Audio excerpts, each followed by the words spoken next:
Hey everybody, Barry at CTech-review. Today we want to do another mod to the 2025 Ram 1500 RHO. This is something I've been trying to figure out for like the last month of what I'm going to do. And you're going to say, why are you overthinking this? It's because of past history. It's because for me, ordering trucks in the past, there's been options that I have tried to not order with future vehicles because they hang up orders.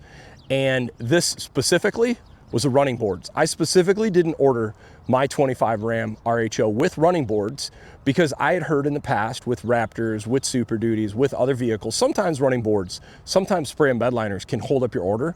Just don't order it, add it after the fact. Plus, being an off-road truck, I wanted to be kind of particular about what type of running board I wanted to run in this. I wanted something to look a certain way. I wanted it to perform off-road, but I also wanted it to be functional. So the decision wasn't as easy as what I wanted it to be. And there is still some options. I might be looking at some other running boards in the future. But in the meantime, we got this crappy weather. I wanted to protect the side of my truck. So I needed to just get some running boards on and at least start protecting the rocker panels. All right, let's get into this.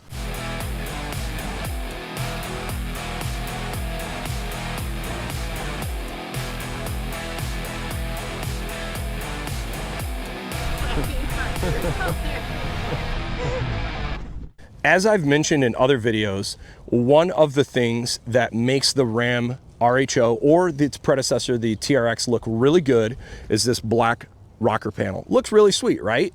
The problem I've seen from the very beginning is that black rocker panel, well, number one, black is the color that shows scratches the easiest. Now you put black at an area of the truck that gets scratches the easiest in an off-road truck. It seems kind of like it seems silly, but that's what they chose to do. So one of the ways to address rocks coming up is having some good mud flaps. Well, we address that with the rock blocks, and actually we're running the larger version of that, the XL right now. The next step, you could do a PPF down the sides. We'll probably do that as well. But in the meantime, the other thing you can always do are running boards. Running boards are one of the best ways to save your rocker panels from rocks and stones and stuff coming up. It hits this thing, and this ends up being the sacrifice versus your paint on the bottom of the truck. And I want to talk to you guys about why did I go with the Mopar OEM running boards versus some of the other options. There's tons of great options out there. I wanted to do a power step, but I'm got some heartburn with other vehicles we currently own. We're dealing with running boards that are powered, and sometimes they don't work well in snowy, icy, dirty environments. They kind of hang up. But the thing that's cool about the electric running boards is they tuck up nicely, and they also go down lower, so it's easier to get in and out of the vehicle. The downside of the electric running boards is they don't provide you any rocker protection. So if an electric running board is all the way tucked up in there, it's not going to give you any protection in this area of stones coming off your front tire, whereas this thing, it's going to hit the bottom of this thing. And I've already heard it working going down the road. I can hear it hitting the bottom of that. So that's one reason. The other thing, I'm kind of a sucker for OEM quality.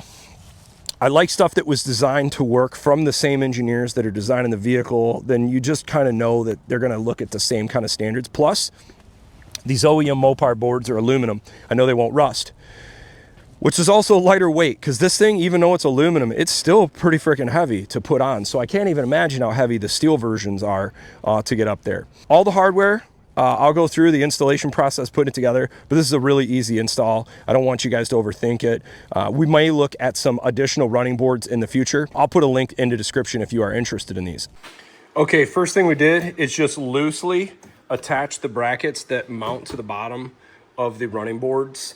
And we did this just to put them in place so they'll hold here, but then we'll mount this to the side of the rocker panels, and then after everything is loosely bolted up, then we'll tighten everything up. Just a few pro tips. When you put these on, these mounting brackets, just kind of keep everything in place so it's good and threaded and whatnot, and also make sure you find the torque specs for all, let's see, there's 4, 12, 24 of these, and then you got the 18 on this side. But the pro tip is make sure nothing's tight, because then it gives you a little bit of freedom, because you can see how these are slotted. This allows this bracket on this side to move as well as on this side. So that's what it looks like without the running board. So it's going to be kind of fun to see how much better coverage we've got. Obviously it kicks out about 7-8 inches, but big question will be tomorrow morning. It's going to be kind of dark. It's going to be kind of dark, but I'm going to be curious to see, we got a pretty good snowstorm coming up, how much kicks up on this side. Another pro tip. So here's what's cool about running the OEM board setup. The 3 mounting bracket positions from the factory, you already have all the bolts fixed into the rocker panels for all 3 spots. But the one thing before you want to start your threads, get yourself a toothbrush. Got an old little kid's toothbrush we got. Just clean all the threads off, just because you don't want to run nuts on dirty bolt threads, because then you can strip it or create other problems. I also noticed a little bit of overspray, so you might even want to get something to chase the threads out. But kind of see here's a perfect example. See all the crap on there, all the crud? Just want to clean that out real good. Do all 9 of them. You know, see how grody this is? I'll even probably clean this mounting surfaces off here too. I've wondered if there's any advantage to even cleaning the face off and throwing like almost some tape in this area to protect for any abrasion from where the bracket over time would kind of rub in this area. I don't know. I'd be curious. Leave your comments down below if you see any value of putting any sort of material in here. I don't know. Probably not, but probably overthinking it. Just a running board, right? Kind of funny. I just tried to find the fastest little toothbrush, something I could get in to clean the threads out. Couldn't find any of my good stuff. It's missing for some reason. Kids get in your toys or tools and they disappear. If you can, I recommend getting 2 people. These things are pretty heavy, but you got 9 bolts on each side, so 3 bolts per bracket, and then 4 on the bottom of each bracket that attaches from the rocker onto the running board. But anyhow, you can see all the bolts are in now, tightened up, got them to the correct torque spec. I was also just checking out just some of the different E-coating and just some of the other stuff while I was underneath here, and everything looks pretty decent. I like how they got these little access points. I wonder if you could pop these open in the future, just if you want to do any other rust prevention or anything inside of the rocker panels. And it looks like you got good area where stuff can breathe good and stuff. So that's kind of nice. But anyhow, one side is done. Okay, so we got everything. We got all the mounts bolted in, torqued up. Another little pro tip I like to recommend. Anytime you're underneath a vehicle and you're doing stuff, I just like looking around, taking an eye, keeping a peek on all the fittings, maybe little fixtures, electrical wiring. I'm checking to see if maybe stuff is rubbing. Just, it's never a bad idea when you're underneath the vehicle. Just take a look at stuff. Make sure you're not missing any nuts or bolts or just anything weird. And it just kind of gives you a peace of mind of like the build quality of the vehicle. Like I was just seeing how these little storage bins work, and look at all the freaking salt in there, and taking a look at the exhaust system. And like I said, it's never a bad idea when you're underneath the vehicle working on stuff, just to look at stuff. Especially, I want to keep an eye on these rear sensors right here, the ride height sensors, those arms and brackets.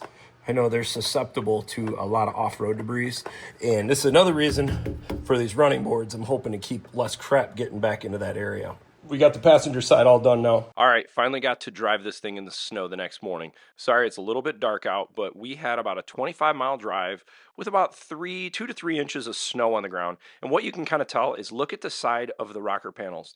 You don't see a whole lot of snow kicked on them, which is good, but you can see it on the top of the running boards. A little bit of kick on the front face of the fender flares, but nothing like videos I've shown you guys in the past. Okay, so we've had these running boards on now a few hundred miles, but I just want to show you how well these things work. Check how much those Rock Blocks XLs have caught on that. Now, if we look underneath, you can kind of see, kind of captured some road debris. Now, the roads are wet and nasty today, but I'm not getting that kicked up spot right in this area. So that's really good to see. These running boards are working. I'm kind of a sucker for the OEM look, and I like that these are aluminum. They won't rust. They look very much like the Raptor boards. The other thing I like about these boards, how far they stick out, is that if other cars are coming in and hitting a door, there's a higher chance they're going to hit this than to hit the door of my truck if they're in a silly parking situation. Easy to put on, easy to take off. OEM quality, so it should hold up pretty good. A lot of great options out there for running boards on the Ram 1500, and we're going to be looking at some other setups as well, but I at least wanted to talk about the OEM steps first, and we will look at some of the other options in the future. So I hope you guys enjoy the video of the running board installation and just kind of my thoughts on the RHO or TRX running boards that you can run. Maybe it's something you want to consider for your truck, but if you do use your truck off-road or in inclement weather, it's probably not a bad idea to add some sort of running board to try to protect the side of your truck from long-term rock damage or debris kicking off the front wheels onto the side. Hey guys, if you enjoy the video, feel free giving me a thumbs up. I'd like to see your comments down below to see what your thoughts on these running boards, or if there's other options you'd like to see. Thanks for watching.